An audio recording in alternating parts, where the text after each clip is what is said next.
Welcome to my space. Before we begin, I want to be completely honest with you. What you are about to hear is not easy to listen to. It will not bring you quick comfort or another dose of positive affirmation. Today, we will dive deep into the most invisible, yet strongest bonds of the family. We will explore those hidden ancestral dynamics that often remain completely unconscious, yet govern our entire lives. In family systems, there is a natural order of energy and love. It must flow from the parents to the children, and from the children forward towards their own lives, towards their partners and their children. But sometimes this dynamic is disrupted because of a blind, unconscious loyalty. The child remains energetically turned backward toward the parent. They stop living their own life to fill the emotional voids of their mother. And then this loyalty becomes a trap, which we often mistakenly call by the brightest name: love. The text that follows brings to light exactly this systemic enmeshment. The words are surgically sharp. It is very likely that they will provoke anger in you, sharp denial, a desire to defend yourself, or deep inner discomfort. You may feel an urge to turn off the recording because your identity will be challenged. And this is completely normal. If you feel that you are not ready to look into this mirror and see how this destructive loyalty stops the flow of life, you have every right to stop the video right now. There is nothing wrong with choosing your peace until the right time comes for this conversation. But if you choose to stay and move through this resistance, know that the purpose of this text is not to judge or blame you. Its purpose is to destroy the illusions and restore the proper order, so that true liberation can be born for you and for the people you love. If you are ready to sit in the discomfort in the name of truth, let us begin.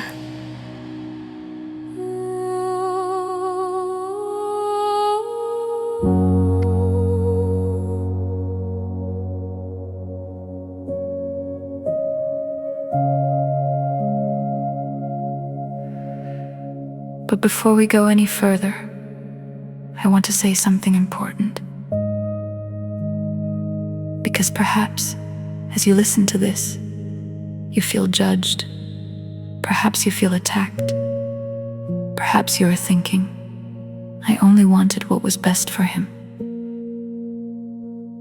And I believe you. Most mothers who become trapped in this pattern are not driven by malice. They are driven by fear. Fear of being forgotten.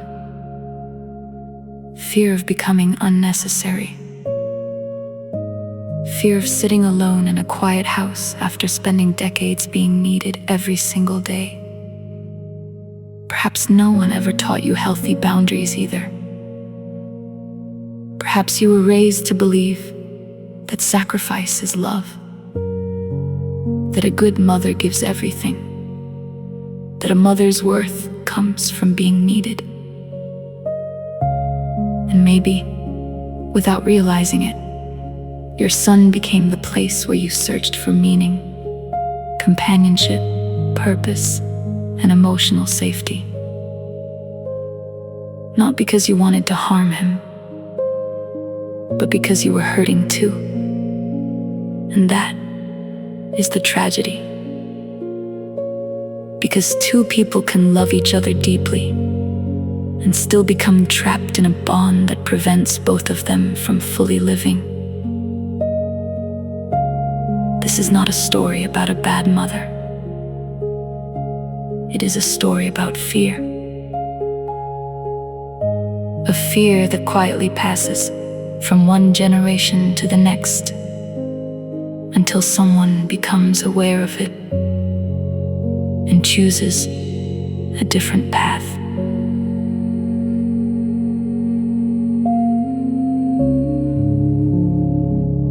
Before we continue, I want to make one important clarification. This text is not about all mothers, and not every close relationship between a mother and her son is unhealthy. A mother and child can share deep closeness, respect, and love without it interfering with either of their lives. Today, we are talking about those situations where love has gradually turned into dependency. When care has slowly become control, when the fear of losing a child begins to prevent that child from growing into their own life. If you do not recognize yourself in this pattern, this text is not an accusation. But if some of these words resonate with you, I invite you to stay until the end.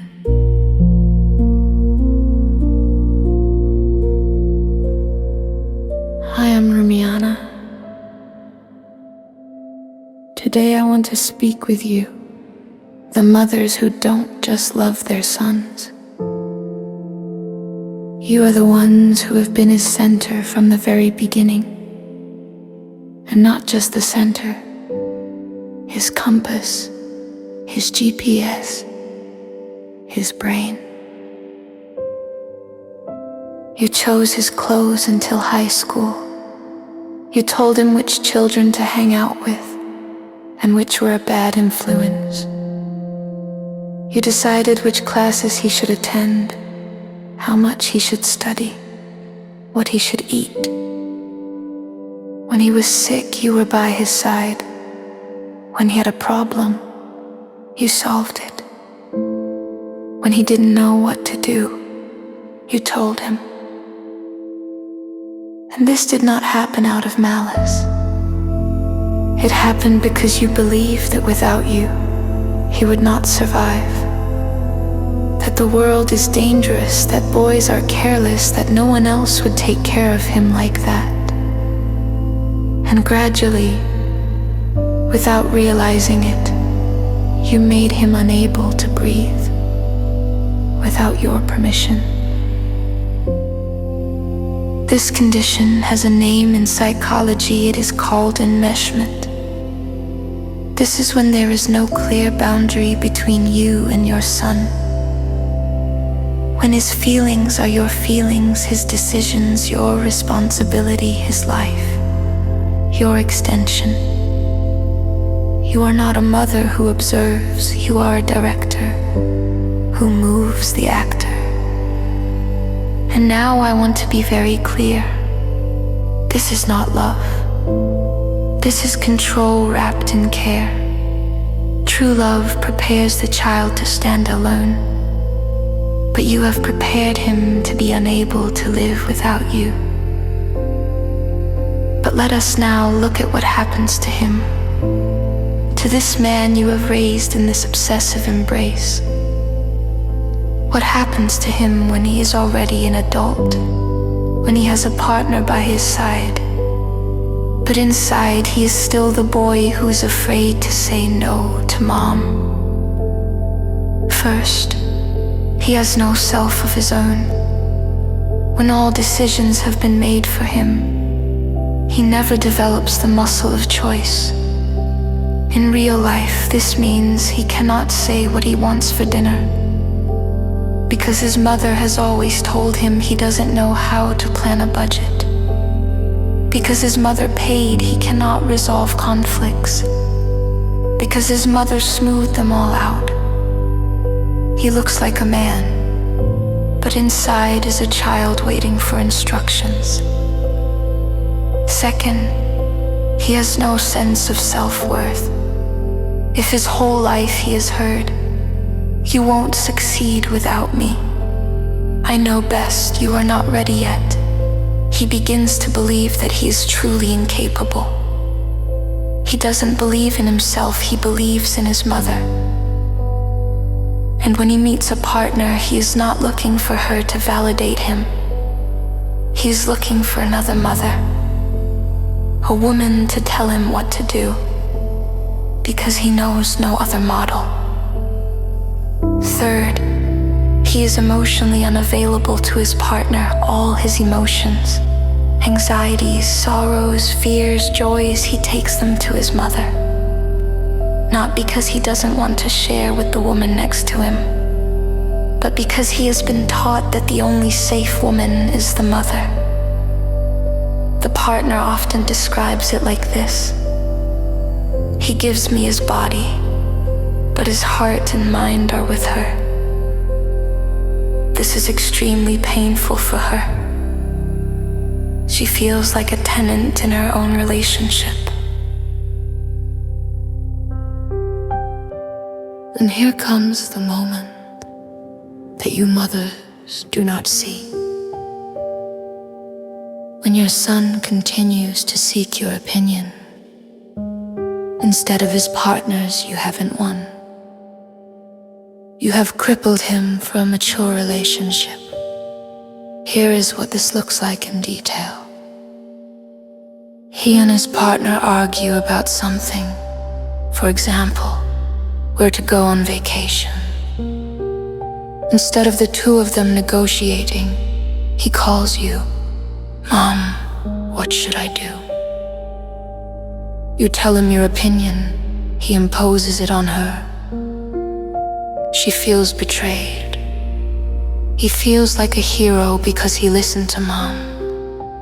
But in reality, he has run away from the responsibility of being a man in the relationship. He is not a partner, he is a messenger. Or even worse, he doesn't share important things with her at all. Financial decisions, health problems, plans for children. He discusses them only with you. The partner finds out at the last moment or from other people. Then she says, "I am not his family, his mother is." And this kills all trust. How many men in this situation hide from their partner how much money they give to their mother? How many hide that the mother has a key to their apartment? How many do not tell her that the mother went to their shared gynecologist to ask about the partner's fertility? These are not exaggerations. These are real cases from practice. But there is something even more cruel that many mothers in this model do. They present the son with a choice. A direct or indirect ultimatum. If you don't come to me for Christmas, it means you don't love me. If you stay with her, don't come back. Her or me. Sometimes the words are not spoken, but the actions scream weeks of silence, refusal to help, a dramatic exit from a family gathering. When a mother forces her son to choose between her and his partner, she puts him in an impossible position. Because if he chooses his mother, he loses love, the future, intimacy. If he chooses his partner, he loses his mother, and along with that, all the familiar security, the guilt that floods him, and the fear that he is a bad son. Most men in this trap become paralyzed. They don't choose, they freeze. And then the partner sees that he cannot defend their relationship. And she starts packing her bags. And now let me say something that is rarely discussed. How does a mother's control affect the son's sexual life? When a man is emotionally merged with his mother, he unconsciously perceives any other woman as a threat or a betrayal to the mother. Many of these men find it difficult to be intimate because intimacy requires vulnerability, and he is only vulnerable in front of his mother. Others seek the partner only for sex, but everything else is left for mom. This leads to frigidity in the partner, to rejection, to touchless marriages. And the son doesn't understand why he says, "She doesn't want me." But the truth is, she doesn't want to be the third wheel. She doesn't want to sleep with a man who calls another woman every morning for approval.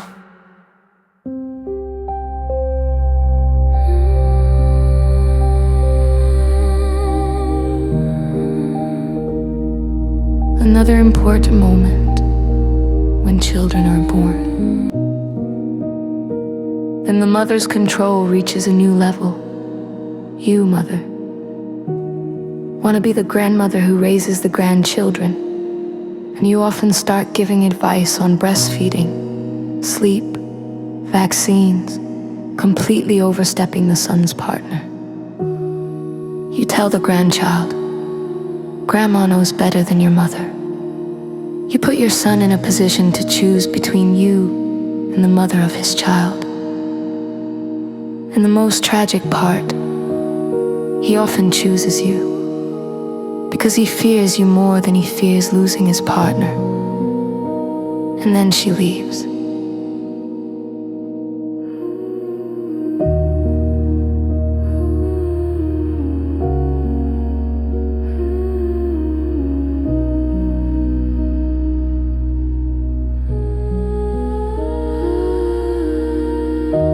Let's stop here, because this is the turning point.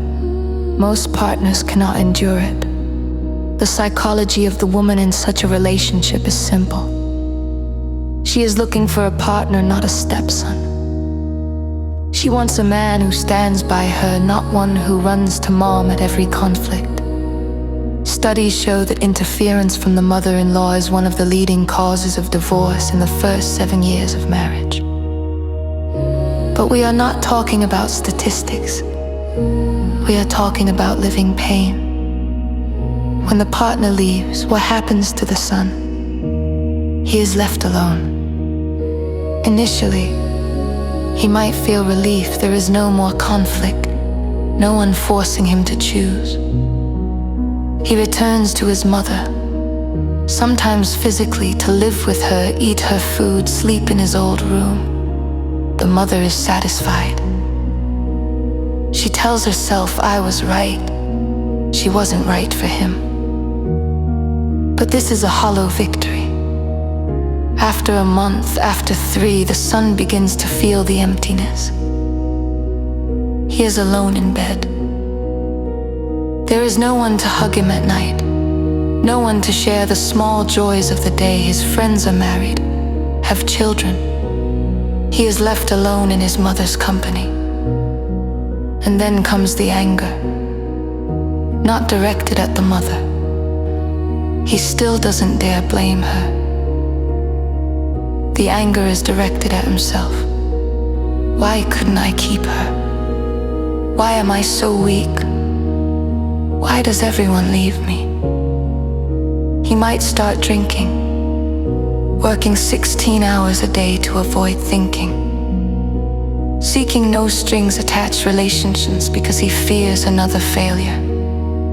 Or the opposite, clinging to the first woman who pays attention to him, and repeating the same model all over again, because he has learned nothing.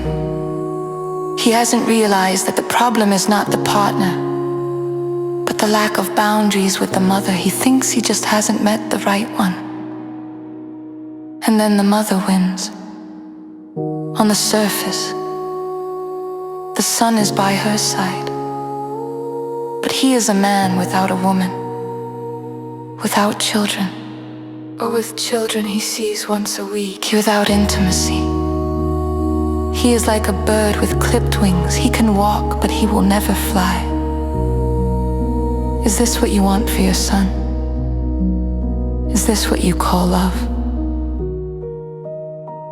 Now let's talk about the mechanisms with which you maintain this control, because they are not always obvious. One of the strongest is guilt.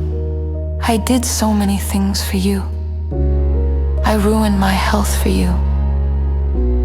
After everything I sacrificed, these sentences are like a leash.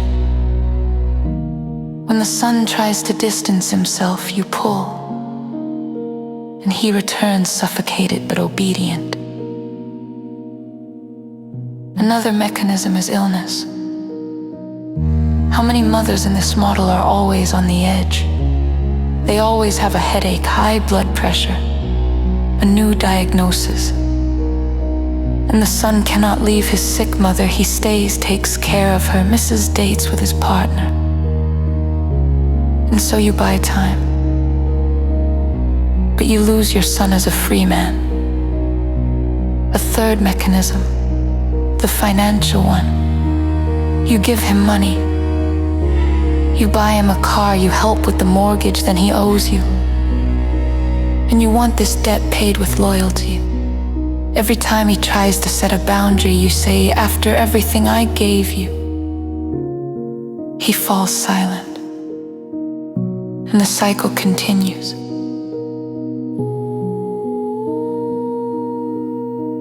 Now, what does all this mean for him as a man in the long run? He falls into depression without knowing why he drinks. He overworks to avoid thinking. He has outbursts of anger towards his partner because she is the one showing him the mirror. And most often he does not leave you. He leaves himself because he never had the chance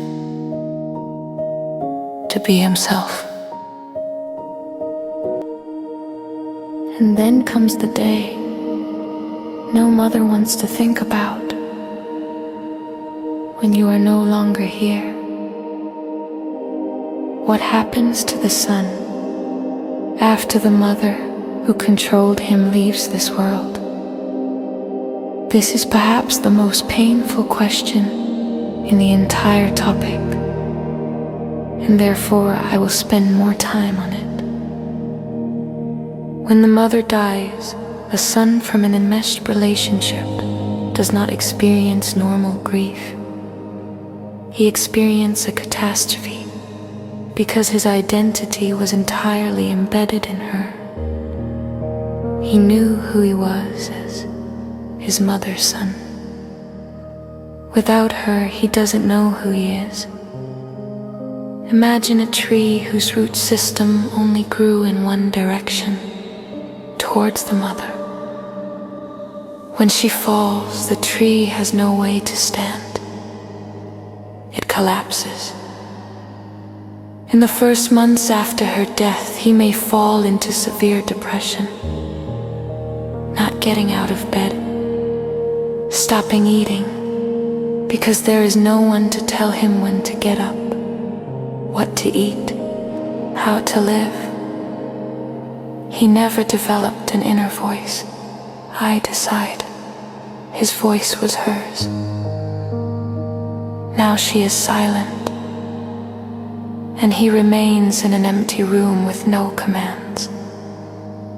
Some of these men urgently seek a partner, not for love, but as a substitute for the mother.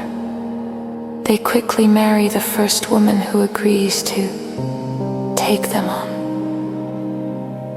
And then they either destroy her again with a lack of boundaries, or the opposite, become so dependent on her that they suffocate her, because they are not looking for partnership, they are looking for survival. Other men remain alone for the rest of their lives. They turn into lonely older men with no one close to them. They visit their mother's grave every week, talk to her as if she is alive, because they never built a connection with anyone else. They were too busy being loyal to mom. There is also a third group. They become angry after the mother dies. The anger they suppressed all their lives explodes. They are angry at her for not letting them go. They are angry at themselves for allowing it. They are angry at their ex-partners for not staying despite everything. This anger can turn into alcoholism, aggression, ruined health, because it has nowhere to be directed constructively. Therefore, dear mothers, when you think about your control, think about this too. You will not be here forever. What are you leaving your son?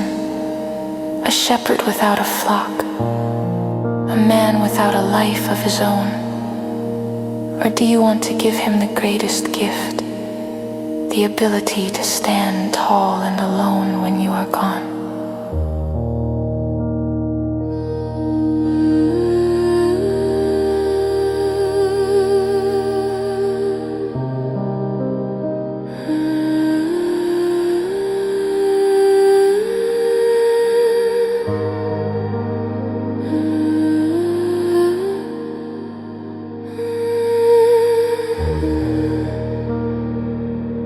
And now comes the hardest confession. You didn't help him. You hindered him. And you are not a bad mother. You are a mother who was never taught boundaries herself. Your mother-in-law was probably the same. Your mother too. This model is passed down from generation to generation until someone says, stop. So now I tell you, stop. Not for my sake, for his sake and for yours. But I know that words are not enough. That is why I want to give you a power of exercise to do on your own. It is hard, but it works. It is called the empty chair for the lost son. It is done at home when you have 30 uninterrupted minutes. Here is step by step. You need 2 chairs, placed facing each other. Step 1. You sit on one chair. Opposite you, an empty chair. Close your eyes. Take 3 deep breaths. Say to yourself, it is only me here. No one is listening. I can be honest. Step 2. Open your eyes. Look at the empty chair and imagine your son sitting there. But not as he is now, rather as he was before he had a partner. At 15, at 20, before he drifted away. That version you miss, the one who trusted you completely. Step 3. Speak out loud to the empty chair, not in your mind, out loud. Say, you were my world. Without you, I didn't know who I was. I was afraid that when you grew up, you would leave me. That's why I kept you close. So close that we almost suffocated each other. I'm sorry I didn't give you air. Say everything that hurts. No one is listening. There is no shame. Step 4. Get up and sit on the other chair, the one that was empty. Now you are the son. Look at the place where you were just sitting. And on his behalf, out loud, answer yourself. Do not act it out. Allow his voice to come through you. Say, Mom, I love you, but I can't breathe. Every interference of yours makes me feel small. I want to be a man, and you are keeping me a child. When you make me choose between you and her, I die inside. If you truly love me, let me go. If tears come, that's good. If anger comes, that's good. Do not stop. Step 5. Return to the first chair, again as a mother. Look at the empty chair where the sun was. Now you say a single sentence. It is the most important one. I see you. You are not my extension. You are a separate person. Repeat it 3 times, each time slower. Step 6, stand up, take a pillow or a piece of paper, something that symbolizes control. Hold it in your hands. Say, this was my way of keeping you. I don't need it anymore. Place it on the floor. Take 1 step back. Breathe. Step 7. Within 24 hours of this exercise, choose 1 small thing that you will stop doing from today. For example, do not call your son today, or do not give advice, even if asked, or do not enter his home uninvited. Write it down on a piece of paper and stick it on the fridge. This exercise breaks the automatic behavior. Most mothers do not stop controlling because they do not feel the son's pain.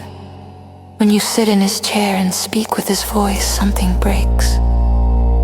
You do this once a week for a month. After the first time, you will feel exhausted. This is normal. After the 3rd time, you will notice that your automatic reflex to interfere starts to weaken. But if during the exercise you fall into a very strong emotional breakdown, uncontrollable crying, panic, a desire to hurt yourself, stop. Then the exercise is not for independent work. Then you must seek a therapist. And finally, be patient with yourself. You didn't change in a day. You won't change now in a day. But every morning you can decide, today I am not calling. Today I am not giving advice. Today I am not asking. Today I am not entering. Today I am a mother who's learning to be at a distance. Thank you for staying. This was a difficult topic. If you recognized yourself, do not run away. Just start from where you are. 1 step today, tomorrow another. And your son will thank you one day. Maybe not with words, but by finally breathing freely next to the woman he chose himself. And when you are gone one day, he will not collapse, he will stand tall. This is true love, preparing your child for a life without you.